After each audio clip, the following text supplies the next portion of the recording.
the only way for us to continue to stay true to what we believed was to leave this place that was not just my job, it was like our entire community. It was everyone we knew. It was my whole identity was wrapped up in this place.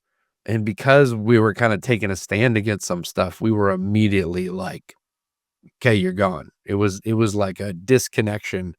Like you just like every connection in your life, you just unplugged it and it didn't exist anymore. Do you have anything you could share with us where you've gone through something extremely difficult or painful for which you're now grateful? And, what was that like? Yeah. Gosh, that's one of the toughest areas to express gratitude for, right? Are the Yeah. things that we didn't ask for. My wife and I, we went through, so I mentioned that I spent years working at a church, and it was a church that I grew up in. I was there from the time I was 8 years old till the time I was 33.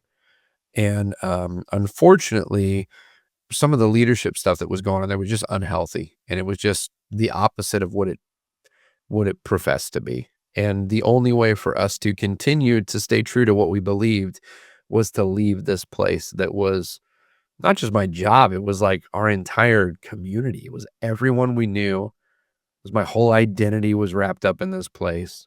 And because we were kind of taking a stand against some stuff, we were immediately like, okay, you're gone. It was like a disconnection.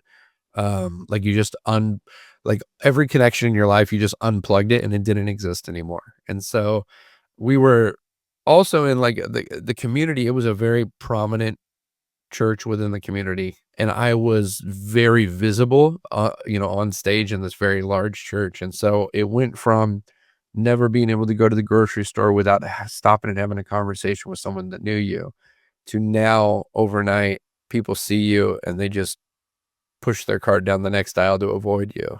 And so it was one of the toughest things, if not the toughest thing our family's ever gone through. But I think if that didn't happen, I wouldn't be doing everything that I'm doing today. I wouldn't be getting to do the thing that I dreamed about doing since I was 5 years old. I didn't leave that scenario to do the thing that was in my heart to do from the beginning. It was just, well, we got to pay the bills. Let's see what happens if we try to, do comedy magic full time. So I would say that's probably the one that comes to mind. That's the biggest, where it was like kind of lost everything, but everything that we've gained since then has been just mind blowing. It's just mind blowing. So Wow, that sounds really painful. yeah, yeah. And what was it during that sustained you with hope during that period? Oh my goodness. I had luckily I had a few relationships. Unfortunately, a couple of people who had gone through similar things, some that I didn't even know about until we did, and then they kind of came out. Yeah, you learned you're part of a club you didn't want to join? Yeah, it's like an island of misfit toys, you know? There's a lot of people on this raft. And, so that, and then also, I mean, like our buddy Bob was a huge tether to me as far as to the things that I believe in.